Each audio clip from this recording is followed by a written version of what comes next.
I felt completely dehumanized on multiple levels at multiple times. I'd make sure that I had an escape route and a second escape route in case I needed to get out in a hurry. And there are a few times when I did. And I would do things like collect paint cans from a skip and I'd pile them up near a door. So if I had to run, then I could just pull them behind me. Hey, it's Jake here from the High Performance Podcast. I want to start by saying big thanks to all of our new subscribers. This channel is growing like crazy, but most people that watch these videos on YouTube don't subscribe, and it's so important to us. If you can just hit the subscribe button, it grows our channel. The bigger the channel grows, the greater the names we can attract. The greater the names, the more important the conversations and the more impact we can have on your life. So please, before you watch this video, just hit subscribe right now. It's a game changer for us. It's also fantastic for you. But right now, enjoy the video. Thanks for watching. Well, Sabrina, first of all, thank you very much for joining us. Pleasure. Thank you for having me. Let's start with your version of high performance. How would you define those two words? It's a really good question. I think high performance is really subjective, isn't it? And it depends completely on the individual, and it depends completely on the circumstances as well. You know, if for you, high performance means you've just been able to get out of bed that day because you've been suffering from something, that's great. If high performance to you means doing better than you did yesterday, that for me pretty much sums it up. I think it can be really easy to cast a judgment on what high performance means by comparing yourself to other people or other versions that you think that you should be, you think you should be fulfilling. For me, high performance is all about, have I beaten my own performance? There's no good in me comparing myself to somebody else because they're not me. They're not experiencing the same things. They're not in the same situation. And frankly, I don't care what somebody else did yesterday. I care about what I did yesterday and whether I can better that today. So that for me really sums up high performance. So let me ask you then to give me two definitions. What does high performance mean for you today in the role you're in the life you're living? And I'd also love to know what high performance meant to you when you were growing up in pretty tricky circumstances. High performance to me today, that's a great question. I mean, for me, my job is all around public safety. I work really hard to do everything that I can to make sure people have a better opportunity, they're safer, and that my colleagues are safer. And so for me, high performance in that kind of a circumstance is, have I done everything that I can do to make it a better day for those around me, for those who are relying on me, for those who are responsible for me? But more than that, I've got the research side of my world as well. So high performance in that respect is, have I generated something new that we didn't know before? And can we use that effectively to make it a better situation for other people? Lots of my research focuses on decision making, and I use that during my day job to develop techniques to help firefighters make better decisions. And so high performance in that respect isn't just, have I learned something new and is it interesting? It's, have I learned something new, is it interesting, and can I use it effectively and practically to do something? That for me pretty much sums up my version of high performance today. But if you compare that to my version of high performance when I was growing up, it's a world away. It's an absolute world away. I experienced homelessness as a teenager.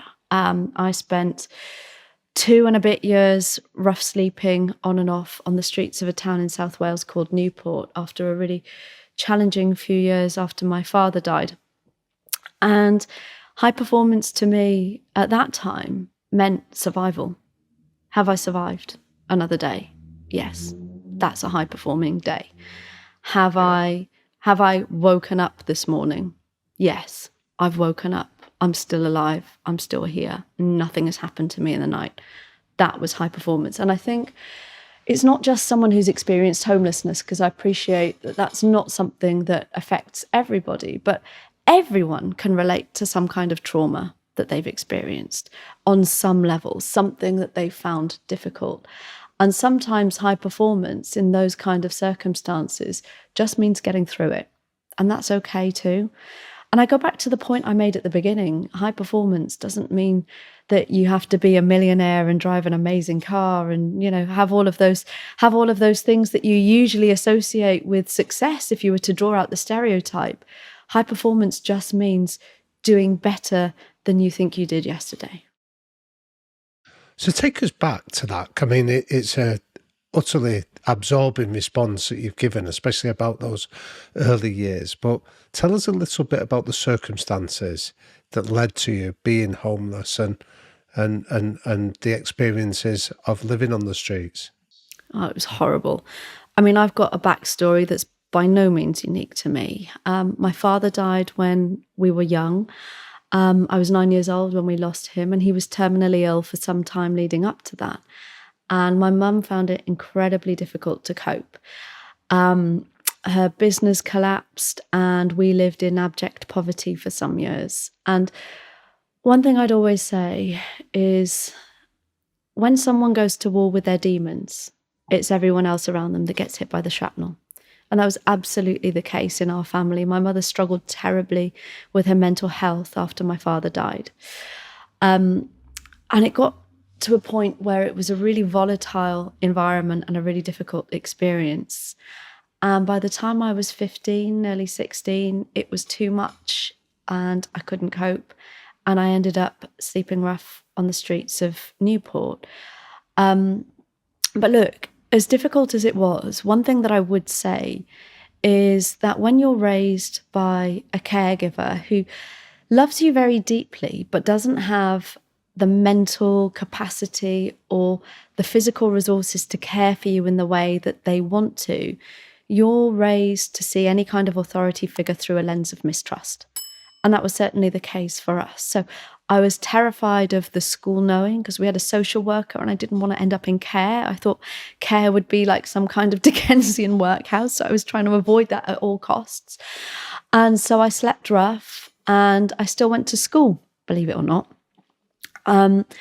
I'd sleep in shop doorways. I'd sleep in the porch of a derelict church. And for some time, I also slept in a derelict building because at least it gave some kind of shelter. But when it gives you shelter, it also gives other people shelter. And it ended up being used as a bit of a drugs den. And I'd go to sleep and I'd do things like I'd make sure that I had an escape route and a second escape route in case I needed to get out in a hurry. And there are a few times when I did. And I'd do things like collect paint cans from a skip and I'd pile them up near a door. So if I had to run, then I could just pull them behind me. And before I'd go to sleep, I'd have to search around by a lighter. I didn't, this is pre-mobile phones. I didn't, have anything. So it was just a lighter to make sure that there were no dirty needles where I was going to sleep. So I could make sure I wasn't going to roll over on anything in the night. And it was really hard, really hard. And, just to give you some indication of the practicality of that, I felt completely dehumanized on multiple levels at multiple times. There was one time when I decided I just wanted to go to sleep somewhere light, which sounds a bit trite when I say it out loud now, but I was just sick of not even being able to control whether it was dark or light. So I decided to go to sleep in a subway because it had that strip lighting, and I put my cardboard down and I was in a sleeping bag, which I pulled up over my head. And I had a stray dog, stray girl, it kind of worked. And he was at the bottom of my sleeping bag. And just on that point, I know that there's a lot of people that might be listening that may have a view on people experiencing homelessness who have dogs. For me, that dog was the only social and emotional connection I had in a world where I was otherwise completely isolated. That relationship was all I had. And that's probably why dogs mean so much to me today, to be honest with you. But he was so important to me. And so I just ask people to bear that in mind when they're thinking about people experiencing homelessness who do have a dog. Anyway, I'd bedded down with him for the night and I must have woken up, I don't know what time it was, maybe 12, 1 o'clock in the morning, I'm not sure, to the sound of some drunk guy laughing. And my sleeping bag felt warm and wet. And the first thing I thought in my kind of stupor was, oh my God, my dog's gone to the toilet in my sleeping bag. And as I kind of pulled my head out, I looked up and I realized that it was this drunk guy on the way back from a pub or a club or wherever he'd been. And he thought it'd be funny to urinate on the first homeless person that he saw. And that happened to be me. But do you know what? I don't think he thought it through, because as it transpires, sleeping dogs don't like being urinated on in the middle of the night either. And that's not the kind of thing you want to wave around at an angry dog. So I don't think he'll do it again anytime soon. However, karma, instant karma. Yeah, we like it that. totally was. I had no clean clothes. I had no clean bedding. I had nowhere to go. So I just went and sat on a bench in the middle of the town centre, and I pulled my knees up to my chest and I just sobbed until the sun came up, which I guessed was about maybe 6 o'clock in the morning. And the bus station toilets opened then. So I went down to the bus station toilets and I cleaned myself in the sink as best as I could. And then I went into the toilet cubicle and I shut the door behind me and I locked it. And I put the bag down on the toilet seat and I pulled out a crumpled up school uniform and I put it on and I went and waited for the bus and I went to school. And listen, that was one of my earliest lessons in empathy, because nobody would have known why I was so short-tempered that day. Nobody would have known why I was acting the way that I was, because no one knew what I'd gone through. And that's a lesson that I've carried with me every single day, because we meet people all the time, don't we? And we think, I have got no clue on your perspective on this. I've got no clue why you're responding to me like that. But we never know what those people have been through that day before we've come across them. Wow, that is so powerful. And thank you so much for sharing. What was it that was driving you to still go to school? Two things: a deep-seated fear that I might end up going to care if I didn't go to school. So I tried really hard to pretend nothing was happening. Not that I was very successful in that. Interestingly, I've recently applied for my records from social services from back then. I've been toying with the idea of doing it for a long time and finally plucked up the courage to do it. And as much as I thought the school didn't know and didn't care, they did, and they'd made referrals to social services and nothing had happened. So it's funny, isn't it, how you find out something that was kind of completely counter to what you believed at the time. And how does that make you feel? Conflicted, actually. On the one hand, I felt kind of relieved that they did care enough to do something, because I genuinely thought that they didn't. I had one time when one of the teachers saw me selling the big issue and crossed the road to avoid me, and I thought then, actually, nobody cares. But knowing that the school had raised it made me feel slightly better, because it felt like they cared. Although slightly frustrated that nothing happened as a result of that. Partly to do with my age, I was 16 by then, partly to do with gaps in policy and legislation and all of those kind of things.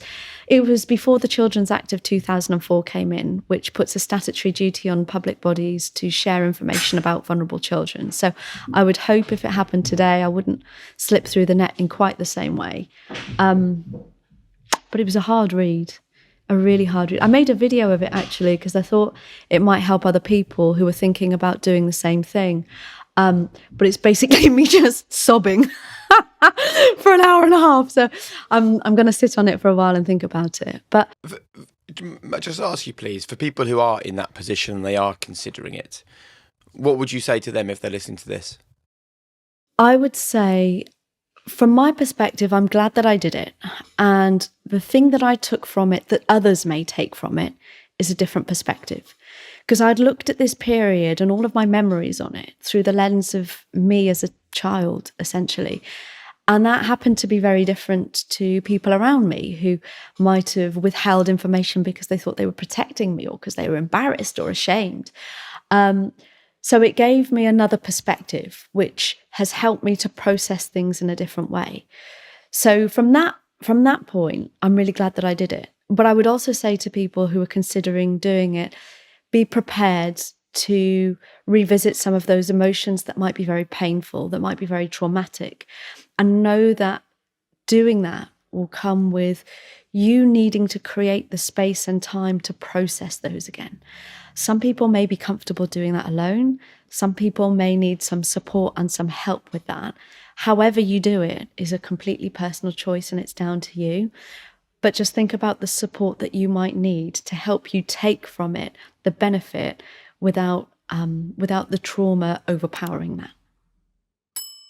Sabrina, what would you say if you were to go back to the streets of Newport and you were to see a teenage you sleeping rough? What, from the perspective of your age and the subsequent life that you've lived, what would you say to that young 16-year-old girl?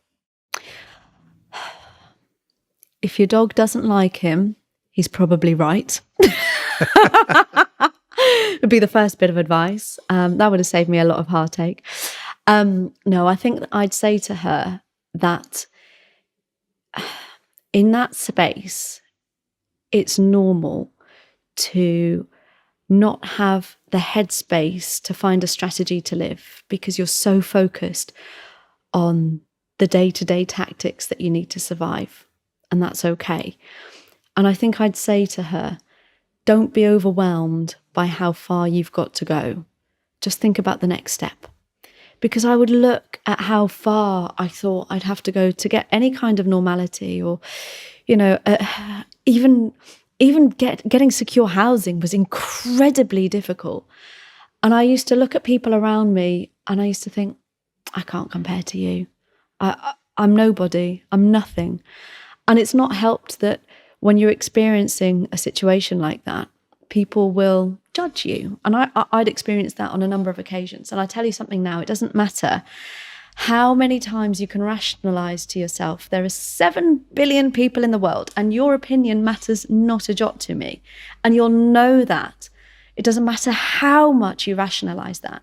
The reality is, as human beings, we're hardwired to absorb the way that other people respond to us as social information.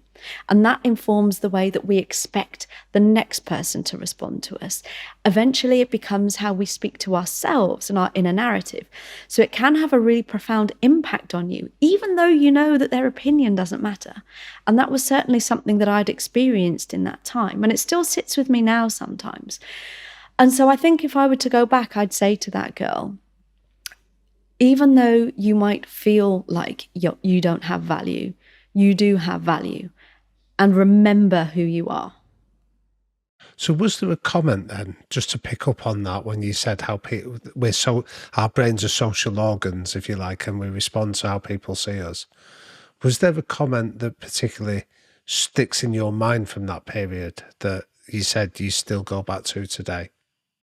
Yeah. There was this one time, I wrote about it actually in my new book. There was this one time when I was selling the big issue and I had my dog. My dog was called Menace because he was a bit of a menace.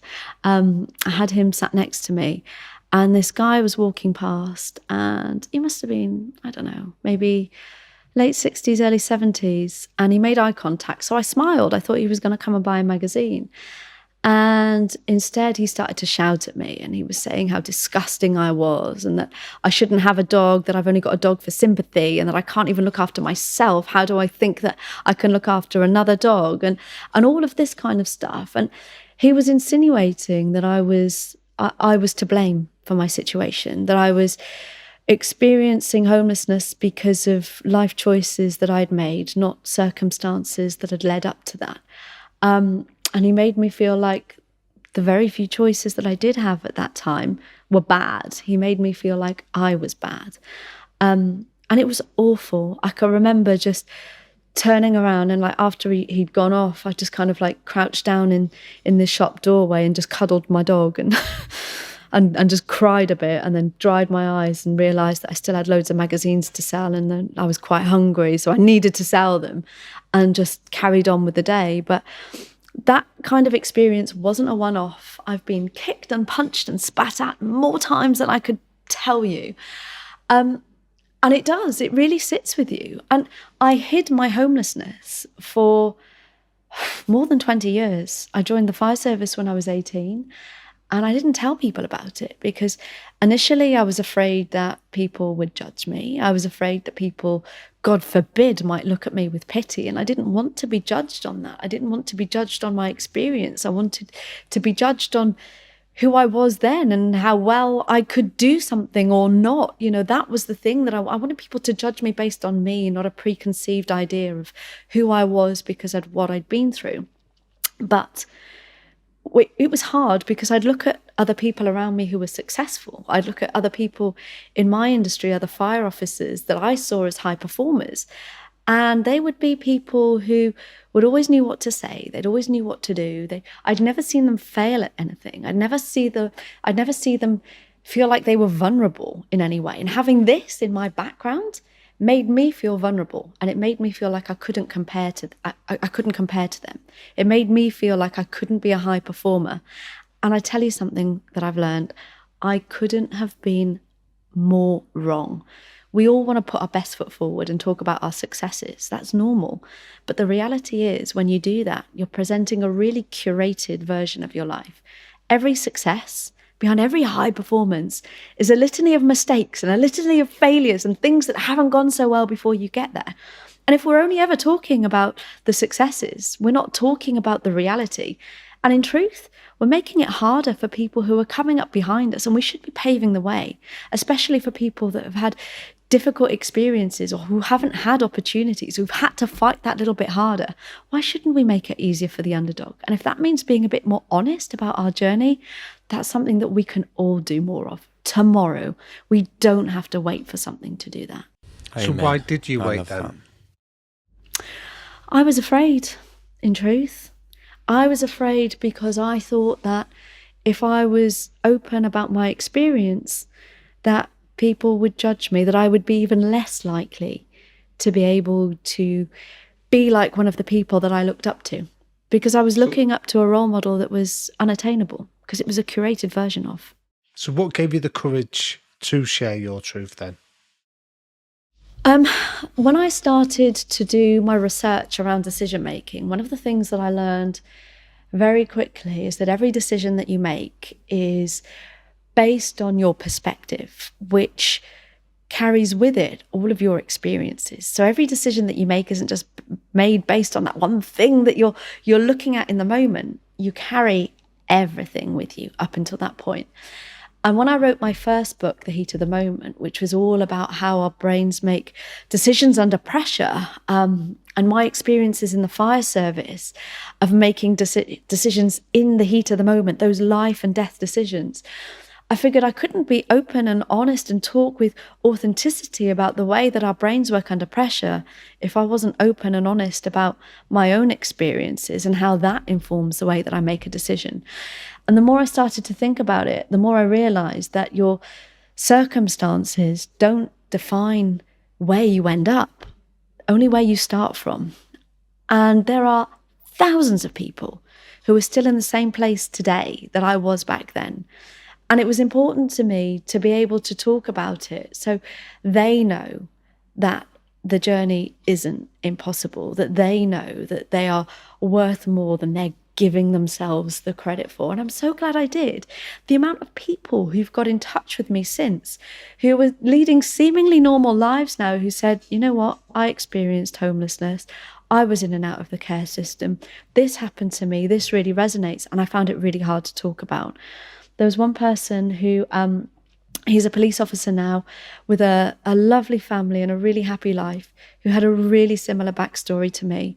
And he felt like he couldn't share it. And after I talked about my experience, he told me that he'd started to talk about it with people who he'd known for decades and who had no idea about his past. And that for me was a really powerful way to reconcile the fear and the anxiety and the concern that I had about sharing something so deeply personal with the power of having the courage to do that.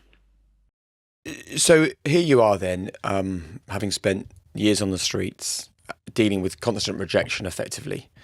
How was your experience of trying and wanting to join the fire service? Was there more rejection there, or was it instant acceptance? No, there was loads of rejection. Oh my goodness me. I had to get really comfortable with being uncomfortable. How do you do that then? Well, I think you just got to throw yourself into it. You've got to throw yourself into it and keep going. When I joined the fire service, I initially joined part-time as a retained firefighter and then applied whole-time, but it's so competitive. There would be kind of 12,000 applicants for about 24 jobs. It was really tough. So I applied to more than 30 different fire and rescue services. And it's a really long, drawn out process. It takes forever. So, you'd be going through consecutively. And I had loads of no's before I had a yes.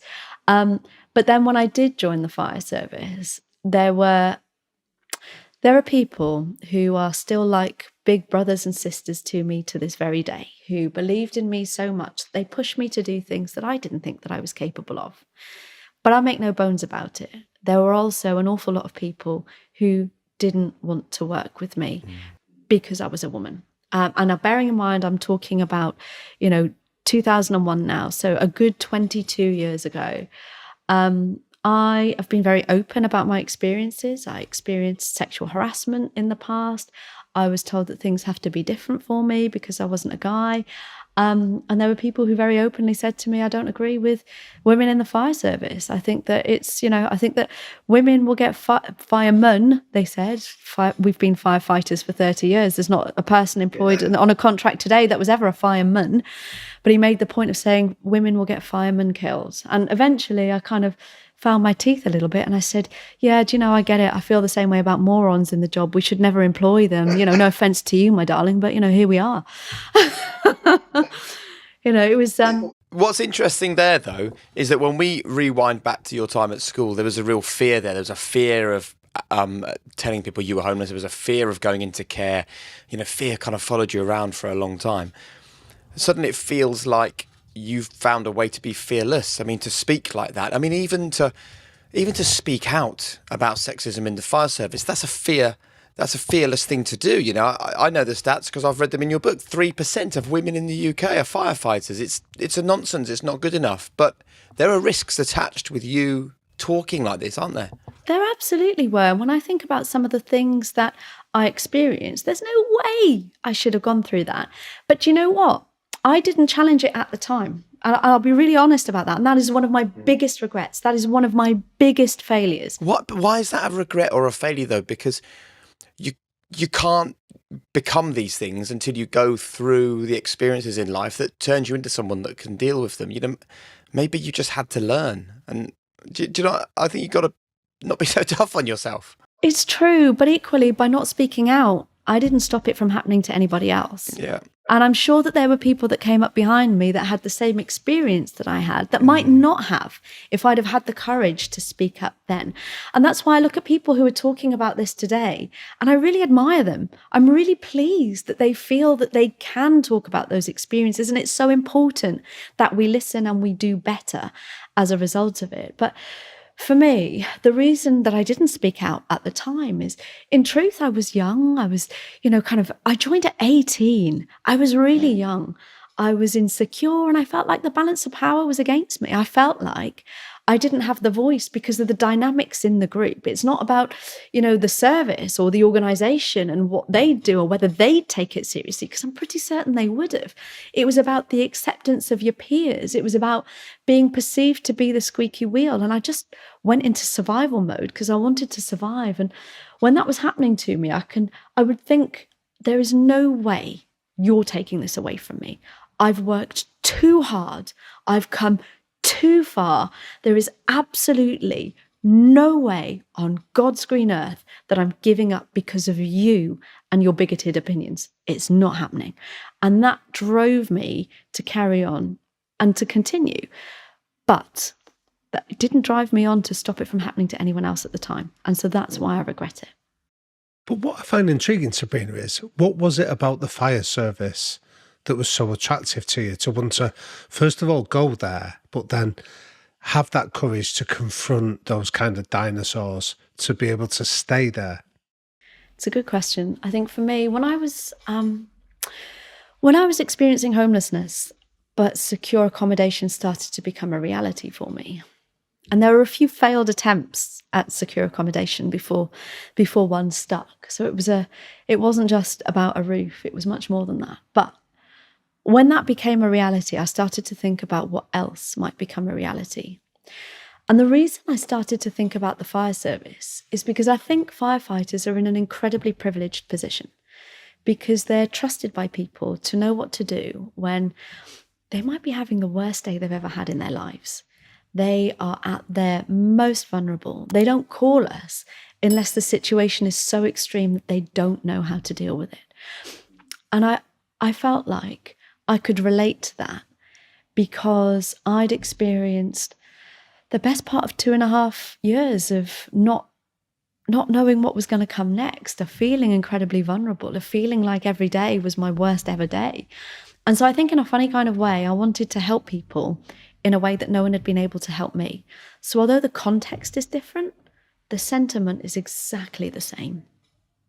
What a lovely answer. So what was it then that gave you the courage to want to challenge some of the, like that response you gave about, but like working with morons is just as dangerous for your health. Like, I love it, but for a young 18, 19-year-old girl to be answering back and challenging that for, I think back to the story of you in that subway of sort of with that guy urinating on you. Like, what had changed during that period of time that meant you're prepared to fight back and stand your ground rather than just accepting horrific behaviour? I think there was something about the thought that I've been through so much already. Why should I let you do this to me? There are other times when I'd kind of experienced hostility from people, and I'd found out they had daughters who were the same age as me. And it kind of made me feel really sad because I thought, you wouldn't want somebody doing this to one of your loved ones, right? If someone spoke to your daughter like this, it would be horrendous. And so I wanted to push back. And I always found humour to be a really helpful way to push back in those circumstances, because you can get to a position where you're challenging someone,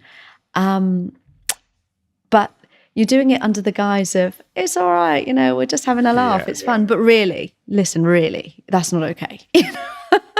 It's also great when they're not quick-witted enough to come back with an answer as well, which makes you feel good. Look, all three of us having this conversation have got daughters, right? So, and I sometimes feel like such a cliche because my son is obsessed with football. My daughter is obsessed with dancing. And I keep thinking, have we made this happen unknowingly, or is this just how they are? And I suppose what I really want more than anything for Florence is for her to be able to just be totally authentic in the world, not to feel like she has to be a girl and do girl things in a girl way. What advice would you give me, if you don't mind, to pass on to her so that she can live a really authentic life and be the Florence that she really wants to be, not the Florence that society is expecting her to be? Do you know, it's a really good question. And one thing that I would say is as parents, we put an awful lot of pressure on ourselves and we think that this is all on us, right? Yeah. And the first thing I'd say to you, first and foremost, so that you can help her, is to recognize that you are preparing her against a backdrop of constant reinforcement and constant messages that do categorize people through stereotypes, whether that's through a gender stereotype, whether through that's a stereotypical image according to a role or anything like that. When we absorb information from the world around us, we categorize it very automatically. And if you imagine our brains to be full of little files, every time we get information that's similar, we file it together. We file it all in that category. So we will automatically be experiencing women and men and female things and male things all around us, and they get categorized in these little files, and that becomes our stereotypes. Those stereotypes become our frames of reference, they become our go-to, but it also means they become our biases. Gender stereotypes are set really young, by the ages of between 5 and 7, and they are incredibly powerful because of all of these messages that we're absorbing all the time. So my best advice that I could give you to help her would be to help her to recognize that she is who she is and she will be absorbing all of these messages, and to help her filter through that, to help her recognize that the way that she might feel about something is because of these things that she's absorbed all the time. And to help her to be able to recalibrate, to absorb different information and recalibrate. So I'll give you an example. There was this lovely study done with children who were all asked to draw pictures. They were all about they were preschool, they were kind of like 5 years old. They were all asked to draw pictures of firefighters, of doctors, and of pilots. And out of 61 pictures, only 4 of them were female. All of the rest of them were male. And then in walks a real-life firefighter, a real-life surgeon, and a real-life fighter pilot, and they've all got their masks on, and the kids are like, yeah, this is amazing. And then they pull off their masks and they reveal that they're women. And the kids are like, oh, how cool. And then they're asking loads of questions, and their stereotype of those things are recalibrated. Yeah. And that's really easy to do with kids because they're absorbing information and they're not formed. It can be a lot harder with adults. And when you challenge someone's stereotype as an adult, then it can be very easy to experience something called the backlash effect, where they'll respond in a negative way. So the other thing that I think is really helpful, especially for young girls to understand as they're navigating the world, is sometimes the responses that you get from people won't be because of you or because of anything you've said or because of anything that you've done. It's because you're challenging a perception of the world that they have, that they believe to be true. And when you come along, they realize it's not true. And psychologically, that's hard to calibrate. And they won't be doing this at a conscious level. It'll be very, very unconscious. So I think just helping her to understand that will help her to navigate the world. Because we can't change the world, right? We can only change how we interact with it. And what's your experience of it now? Because, you haven't just been a firefighter. You are one of the UK's lead firefighters. Has that changed how people react to you or see you in the workplace? Or do you still feel like you need to work twice as hard, be twice as good, speak twice as convincingly as a male firefighter? Do you know, I actually probably get more pushback from people who aren't in the fire service than I do from colleagues within fire now. Because you've earned their respect, perhaps? I think so, yeah. I hope so. I absolutely adore my career, and I work really hard for the people that I'm responsible for. And I hope that whilst they might not agree with everything I do and say, I might not get everything right, but I hope that they recognise that I do it with the best of intentions and that earns a degree of respect.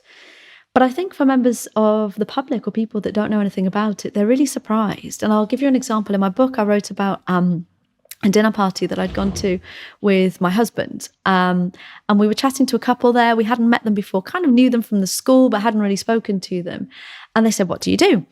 And Mike, my husband, said, oh, I'm in the fire service. And they were like, wow, that's amazing. Oh my gosh, tell us all about it. You must see some things. And then they said, and then my husband turned around and said, yeah, I've been a firefighter for a long time, and so's my wife. In fact, she's my boss. Well, in fact, my boss's boss's boss's boss. And they looked at me and they went, you? But isn't it a bit risky? Haven't you got kids? And so it was really interesting. And I went away and I said to Mike afterwards, I said, have you ever had that kind of response? And he went, no.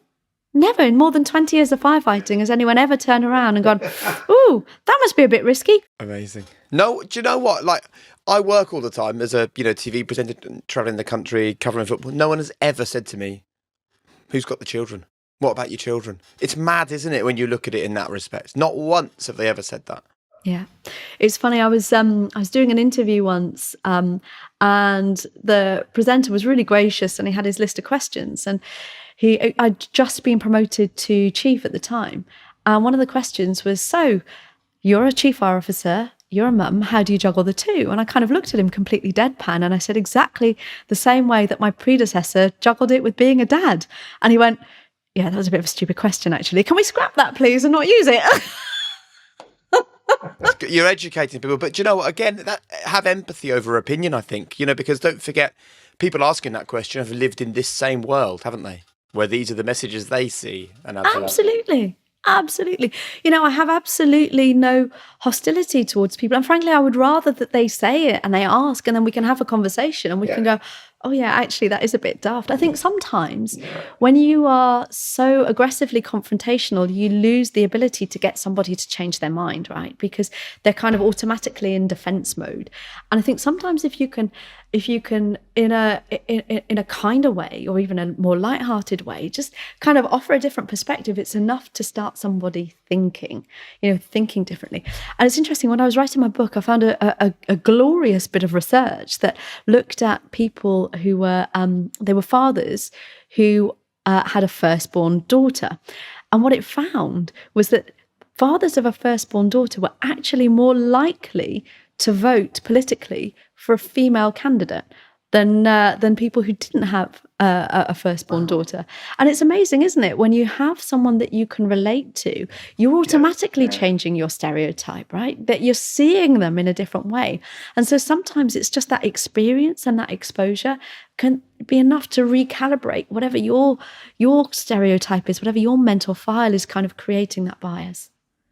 So can I just pick up then and ask about this idea of reframing and changing frames of references? Because I was lucky enough many years ago to work in the fire services with the McGurk brothers in Liverpool and Greater Manchester.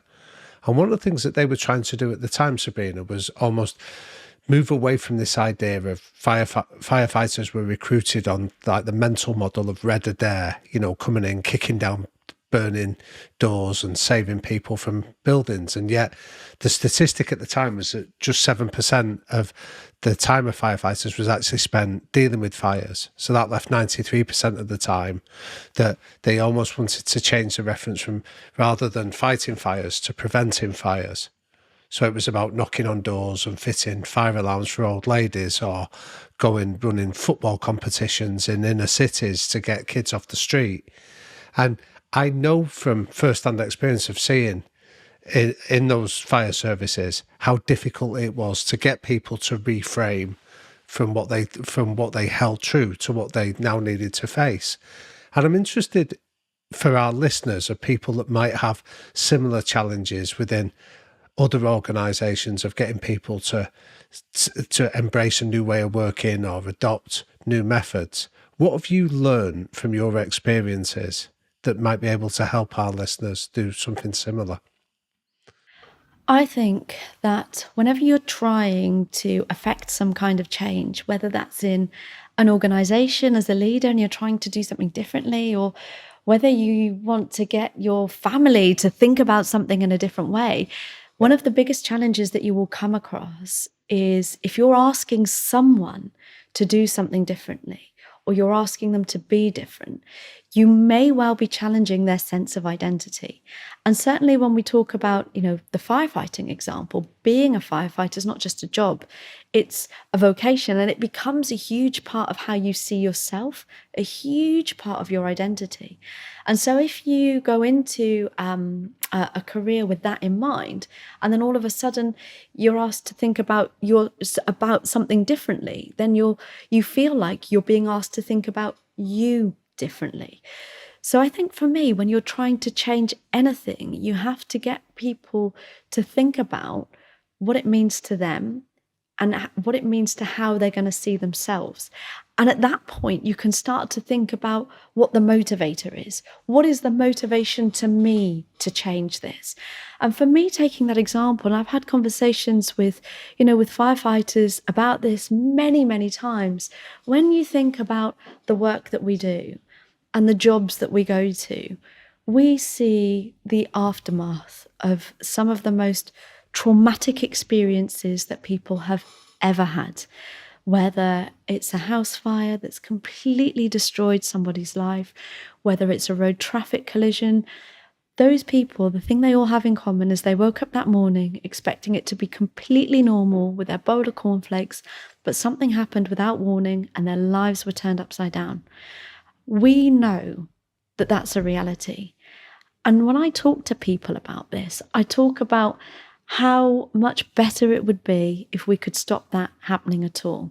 Because we can rescue them and we can stop it from getting any worse, but actually wouldn't it be more powerful if somebody is still walking around that day completely blissfully unaware of what the sliding door scenario could have been because of something amazing that you did, because you went in their home and you taught them something different about how to stay safe. You stopped them having that fire. You've helped that young person have other opportunities and achieve social mobility because they now believe in themselves because you've been a role model to them. That's an incredible privilege. And actually, when you start to frame things like that, when you start to think about how does this change affect the way that that person is going to see themselves, you can help people to think about it in a different way. But change can never be imposed. It doesn't work like that. You might get the outcome, but you might get it begrudgingly. You're not going to have high performing people because they're just going to be cross because they don't understand it. They're going to resist. But if you can get people to understand the purpose and how they are going to be an amazing attribute to that, well, then you're on a different level.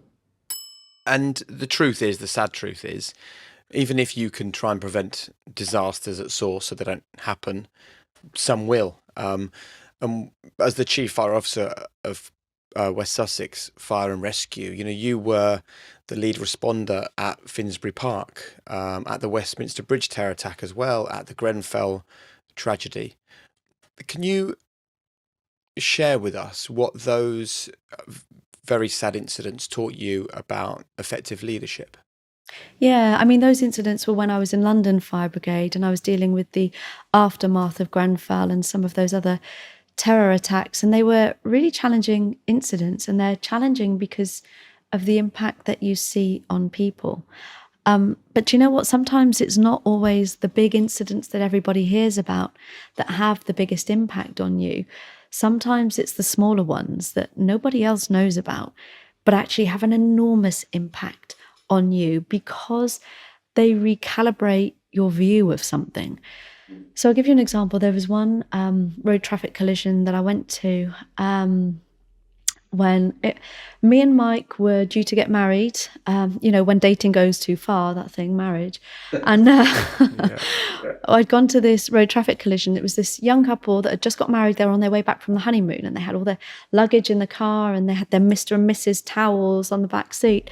And it was a really bad incident. Bread lorry the driver had fallen asleep at the wheel and it had jumped over the central reservation and crashed into this car.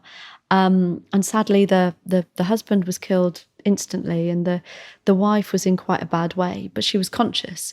And so she will have seen a very graphic image of her newlywed husband's remains. And that really bothered me. The fact that she saw that bothered me more than, bothered me more than the rest of the incident. And the reason that bothered me is because it recalibrated my view of what forever meant. I thought me and Mike are about to get married and that's forever and we're going to, retire one day together and, all of that kind of stuff that you think about, again, when dating goes too far. But I realized at that moment in time, that's not necessarily going to happen. Something could happen tomorrow and completely change that. So my view of forever got recalibrated. And can I ask you, in those moments, where self-doubt sits for you? We've spoken a lot about the self-doubt that crippled you when you were younger, and suddenly there you are on the scene. You've got real lives that are at stake here. How is your self-talk, and what advice would you give to people for whom, hopefully they don't have decisions to make and take as big as yours, but what advice would you give for people to follow their instincts and really trust themselves in those big moments in life? So for me, there is something about the way that you make decisions. And this is what my research was looking at in its entirety. And I think most people who work in high-pressured environments will tell you that at the time that you're going through something, you don't have the time and the space for self-doubt. You focus on the task at hand, you do what you need to do, and it's usually afterwards, when it's quieter, that's when the self-doubt can creep in. But what I know from my research is sometimes when you are making those big decisions, you can experience something called decision inertia. Now, this happens in situations that can be really uncertain, or situations where you are overly focused on anxieties about your own accountability. Now, some accountability anxieties are good, right? That helps to keep you on track. It helps you to think about the ramifications of what you're doing. But if you're so focused on those, you get caught in a loop of what ifs, like throwing a pebble in a pond, and you're constantly thinking about the ripples. You lose sight of the pebble and where that's landed. And we developed some techniques in the fire service to help us to deal with those on the back of the research that we did, and they're called decision controls. And so we now train our firefighters at the point in which they've made a decision, not before, because some decisions you make are gut decisions, and in high pressure, usually about 80%, according to our research, will be a gut decision. Only about 20% will be very analytical. But you can't tell someone you're going to make an analytical decision this time, or no, this time it's going to be a gut one. It depends on too much what they've previously experienced, how well they're coping with the stress, how much more they've got in the tank, too much. But the point in which you do have an opportunity for an intervention is once they've made a decision, but before they action it. And at that point, we train people to go through a really rapid mental checklist of decision controls. The first one is, what's my goal? That might sound really simple, but if you're making a gut decision, you might be making a decision based on a piece of the jigsaw, just a single piece of the situation, which might be the right thing for that, but it could have unintended consequences when you stop that piece of the jigsaw back in the bigger picture. So what's my goal, and is this going to help me get any further to it? The second one is, what do I expect to happen? Now, that sounds, again, really simple, but when you're making a gut decision or you're under pressure, we found from our research that people's situational awareness is actually quite low. You're very much focused on the here and now, not on the what might happen next, where you're going to be in the next 30 minutes. So just priming that to say, what do I expect to happen, is a really effective way of increasing your situational awareness. And then the final one, again, super simple. How does the benefit outweigh the risk? And just rationalizing that to yourself can help to kick you out of that loop of accountability anxieties and really stand by the decision that you make. And so from my experience of those kind of decision-making environments, those are 3 really simple techniques that you can extrapolate into any decision-making environment that can be incredibly helpful. I love them. Would you give us an example then of where you've applied the 3 questions of what's my goal, what do I expect to happen, and the cost versus benefit analysis? Yeah. Every single decision that I make on the fireground, I'm running through those 3 decision controls. But again, it doesn't just have to be on the fireground. You can do it when you go into the fridge and you're trying to decide whether or not you're going to grab that extra piece of chocolate cake. What's my goal? Well, it's to eat healthily, and this isn't going to get me any closer to it. What do I expect to happen? Well, if I eat this cake, it's going to be amazing in the moment, but then I'm going to feel like crap for the rest of the evening. I'm going to feel really guilty, and I'm going to have to go for a 3-mile run tomorrow, which I really can't be arsed with. And is the benefit worth the risk? On reflection, probably not. And at that point, I reach for a banana. So how do you train this then to firefighters? Because it's brilliant. I mean, I'm asking in specific in relation to firefighters, but as you say, it can be applied so much broader than that. But how do you get people to be able to use these in practice? Things like that are never helpful when you're kind of reading them in a book, or you're sitting down and watching a PowerPoint and you're going, right, okay, yeah, I've got that. I know that conceptually, because it's too abstract. You've got to apply it. You've got to do it and practice it. So the most effective way to do this is by running through, and one technique that we use is to set out a video of an incident, and we let it run, and we stop at a decision point and we say, okay, what would you do now? What's your decision? Okay, that's great. Why is that your decision? What's your goal? Tell me, what do you expect to happen? Tell me how the benefit outweighs the risk. And you repeat that. You let it run further forward, you stop it again, and you say, okay, what are you going to do? And that's actually how we did the research around it. We set up national decision trials comparing the old way we made decisions with using these new decision control process techniques. And when we were training them, that's exactly how we did it. And we did it in a 40-minute period, really kind of short and sharp. This is how you do it. These are your prompts. And then we sent people out to make decisions on the firegrounds in a training scenario. And then we looked at how the decisions were sequenced, what happened as a result, measured their situational awareness. And it was a profoundly beneficial technique to use. And it can be taught so quickly and so simply, but you have to do it practically. Just, having it held conceptually in your mind probably won't get you where you need to go. So you've got to practice it. Of course, they're brilliant and they're very useful, and I love you sharing them, but they're not foolproof because nothing is. So what's your message to people listening to this who would go, great, now I can avoid failure by making the right decision every time? Because you wrote a brilliant chapter in your book about the notion of reframing this stigma around failure that we all have to live with every day. Yeah. So firstly, I'd say if you think that you're never going to fail, think again, because that's just not real. It's just not true. And there's something really important about failure, isn't there? Because, for me, innovation is incredible. And that's how we progress, right?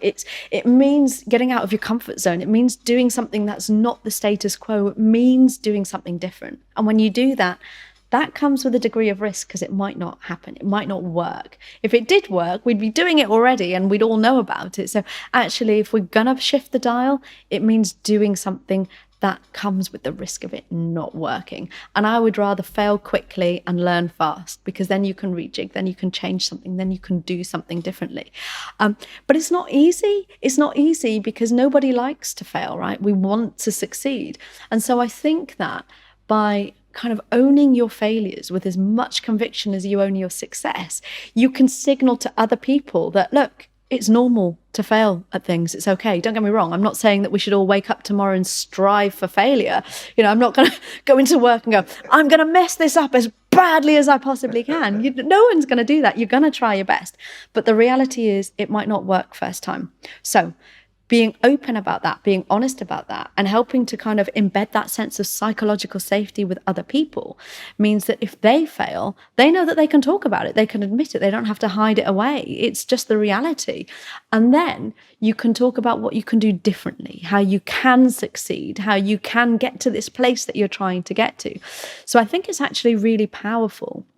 One of the things that was really interesting to me when I was writing the chapter in the book about failure was how differently failure can be viewed by women and men, both in terms of the act of failing, but also perceiving people who fail. And it's really interesting. There's a brilliant psychologist called Carol Dweck who did a lot of work on the growth mindset. And what she found with her experiments it was actually very gendered, and particularly with young girls and young boys. And when children were given a task, and in this case, as I recall, it was like a maths task, the higher the IQ of the girls, the more likely they were to give up because they were afraid of failing. Because if they failed, then it would be reflective on themselves and their own ability. I failed because I'm stupid. Whereas the little boys saw it as a challenge. They weren't afraid to fail. It was okay, and they would go harder at it. And what that reflects is a really kind of deep-rooted sense that we get in society where women have to be perfect. You have to do this right. You have to do that right. You have to look like this. You have to achieve this. You can't ever get anything wrong. And it affects the way that we take risks. And those same messages aren't given to little boys. And it affects the way that we then take risks and we move out in the world. And actually, there was this great study that looked at the way parents responded to their children doing something risky. In this case, it was playing on a fire pole, and ironically enough, on a playground. And what they saw was when the little boys wanted to play on it, both mums and dads, by the way. I'm not moaning about the patriarchy by any stretch of the imagination here. This is something that we all do. When the little boys wanted to play on the fire pole, they encouraged them. Both mums and dads would tell them how they could do it independently. And if they showed any kind of trepidation, they'd encourage them, say, come on, you can do it. You're brave. You know what to do. Whereas with the little girls, they interjected spontaneously significantly more than they did with the little boys. And they'd say things like, wait for me. I'll come and help you. That's fine. You can play on it, but let me come and help you. Or be careful. Be careful. It's dangerous. Watch you don't get your dress dirty. Now, you look then at the world of work and the Hewlett-Packard study that shows on average Men would apply for a promotion if they met just 60% of the job criteria, whereas women would only apply if they on average met 100%. You can see how that appetite for risk and that fear of failure really does sit with us and affects not just us in the moment, but our life chances, our chances of economic success, and the way that we view ourselves when we do fail at something. So I think it's a really kind of powerful thing to get a grip of and say, you know what? It's normal to make mistakes. It's normal for things to go wrong. And it's actually quite normal to feel crap about it as well. That's life. Let's pick ourselves up and we'll move on. I love it. What a brilliant, interesting, fascinating conversation. You've done so much cool stuff. And I love the fact that you're, truly breaking down doors for others to walk through. And I think it's people like you that leave the world in a better place for daughters like ours. Can we run through our quickfire questions, please? Are you good with that? Right. The three. Well, before we do it, Jake, let's just run through our decision controls, right? Yes. So what's our goal here, Sabrina? Well, we want to get more quick, practical ideas from you. What do we expect to happen? We'll get some brilliant answers. And the cost, the benefit of this will far outweighs the negative. So absolutely. I just wanted to practice putting my decision controls into Love it. Love it. Look at the change you're making already. Well, let's do it then. Sabrina, the three non-negotiable behaviours that you and the people around you should buy into. The first one is never give up. That one is my absolute non-negotiable. I've got it inscribed inside an eternity ring. It matters to me exponentially. It doesn't matter what happens. I'm getting up again. It doesn't matter how many times life kicks me in the face or knocks me on my ass. I'm getting up again every single time unless I'm dead. And for me, that is something that has served me well, even when it's hard, even when you feel like crap and things can go wrong and it's okay for it to feel rubbish. I'll give myself the night, I'll mope, I'll have the biggest gin and tonic that is healthy for my liver, and then I'll go to bed and I'll get up the next day and I'll think about what I'm going to do differently. It's okay to sit with that feeling as long as you're not giving up and you're getting up again and you're doing something different. It's that relentlessness that for me is so important. And when I look back at my experience and the things that I've gone through, that's probably the one non-negotiable behaviour that has made the single difference between life and death. That's the first one. The second one, and it relates to what we were talking about, is to own your failure with as much conviction as you own your success. For all of the reasons we've discussed, but not least because I will learn so much more about somebody's values and about their character from seeing how they respond to one failure than I would do if I saw them experience 1,000 successes. I'm not interested in that. I want to know how you respond when your back is up against the wall. And I want people to see how I respond when my back is up against the wall so they know if they can rely on me or not. So that for me is another non-negotiable. And it's that authenticity as well. That's so important, isn't it? And I think the final one for me is always find the good.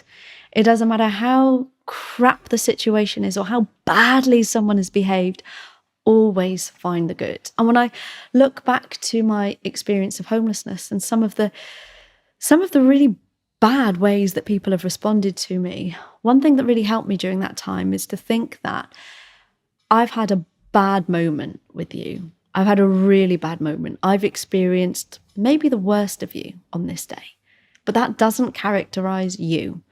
There are people who love you, no doubt. There are people who you love, no doubt. You are capable of love. And I've had but a fraction of an experience of your entire lifetime. And it's been a really negative one. But that doesn't make you. No more than the situation that I'm experiencing now makes me. We can all have bad days. And you're a better human than I've just experienced, I'm certain. And so I always try and find the good, whether that's in a person or whether that's in a situation, doesn't matter. That for me is really important. If you could go back to one moment of your life, what would it be and why? I wouldn't. I'd be right here. And the reason for that is the past is gone. We can spend so much energy on regrets or wishing that we did something different or wishing that we hadn't done something that we've done, and it's a waste of brain energy because you can't change it. All it does is create anxiety.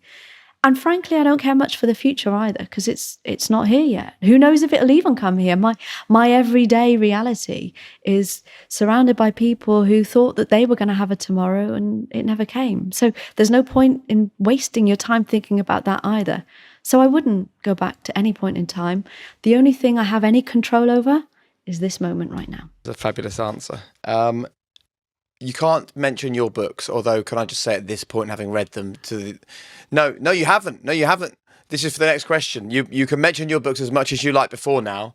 For the audience, if you've not read any of Sabrina's books, please do. They're exceptional. They're fascinating. I'd highly recommend them. However, you can't recommend them right now, Sab, because I'm going to ask you to recommend a book for the High Performance Book Club, and I'm afraid it can't be one of your own.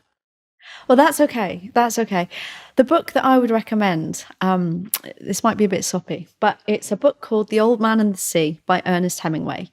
It's my favourite book of all time. It doesn't matter how many times I read it, I always take something new from it, because it's a story about an old man, a fisherman, that essentially meets his biggest challenge in trying to go out and catch this marlin. And he, despite the fact that he feels completely defeated, he never gives up.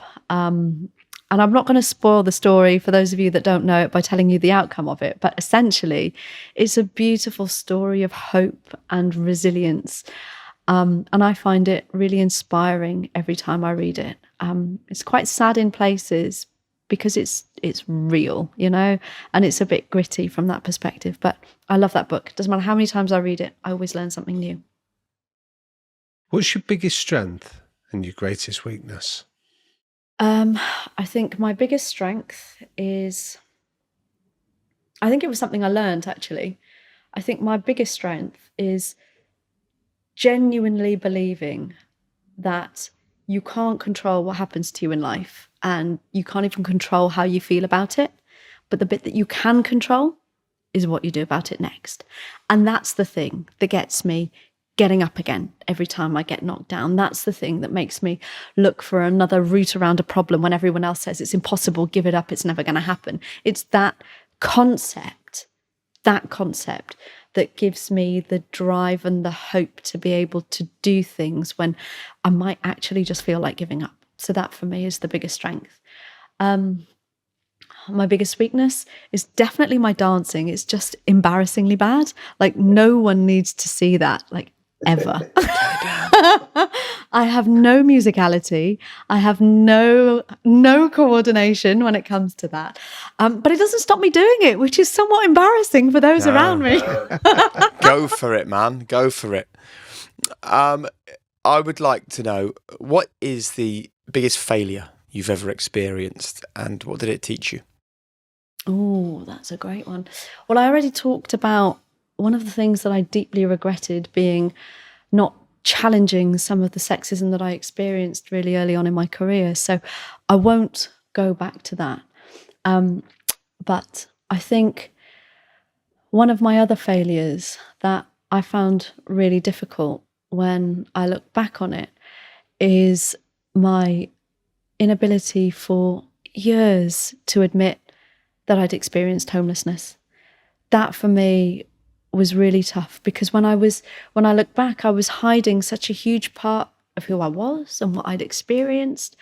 And you end up leaving gaps in your life, And so that for me, I think is a huge regret. I wish that I'd had the courage back then, but I didn't. But I do now. And now, by getting to this point, I know that I can talk about it in the sense that I hope that I would help other people see it differently. So although I regret it, I wouldn't change it, because it's led me to where I am today. How important is legacy to you? Oh, it's massive, isn't it? Isn't it? It doesn't matter who we are or what we're doing. We are but a custodian of whatever it is that we've got at that moment in time. There've been chief fire officers before me. There'll be chief fire officers after me. I'm responsible for it for a period. The same with my research. There've been researchers before. There'll be researchers after. The only bit that I've got is the bit that I've got now. So being able to do something positive, to be able to leave something in a better shape than you found it, to be able to do something that will make a tangible difference to somebody's day, that's really important to me. And it might not always be easy. And you know what? The outcome might not always be worth the effort that you've put in to get there, but you never know until you've done it. So legacy is enormous. And legacy is the basis on which other people build progress, right? And don't we all have a responsibility to leave the best legacy that we can? Lovely. This is a quickfire question, which is actually exclusive to you. It's never been asked before. And it is, you've done lots of research into trusting your gut and making decisions based on instinct. Is your advice that we trust our gut, trust our instincts every time? I believe in trusting your gut to a point. The gut decisions that we make are based on our past experiences, past associations between things that we're experiencing in the environment, a cue and something that it's become conditioned to with us. So they're there, our brains have developed that pathway for a reason. It helps us to navigate a very dynamically changing world very quickly. So it's useful, but it's not foolproof. Because your gut decision might be triggered by a cue in the environment, which may or may not be right. So I'd always say, listen to your gut, but always make sure that you're challenging yourself and what you think you know. So the final question then, Sabrina, is what is your one golden rule to live a high performance life? My one golden rule, I think, is never forget who you are. Never forget who you are, because we can get so wrapped up, can't we, in things that are happening and things that are outside our control that they make us feel like it's our fault or that we're not worthy or that it's spinning us to a different place. And it makes us forget the very essence of ourselves. And I think there's something profoundly powerful about authenticity. But being authentic takes courage sometimes, especially in a world that tells you this is what normal looks like, or this is what success looks like, or this is what you need to aspire to. And the truth is, you don't. You just need to be you, and you will find your own way. You will find your own path. You'll find your own people, but you'll only do that by being unreservedly and unashamedly you. And I think I speak for Damian, the whole team and everyone listening when I say I'm so happy that you have come to that conclusion after years of denying that to yourself. And thank you for an amazing hour-long conversation. That was stunning.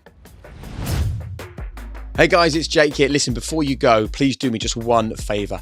Hit subscribe. It makes such a difference to us. The more subscribers we get, then the bigger the channel becomes. The bigger the channel becomes, the bigger the names we can attract and the more impact we can have for you. So thanks for watching, and please subscribe right now.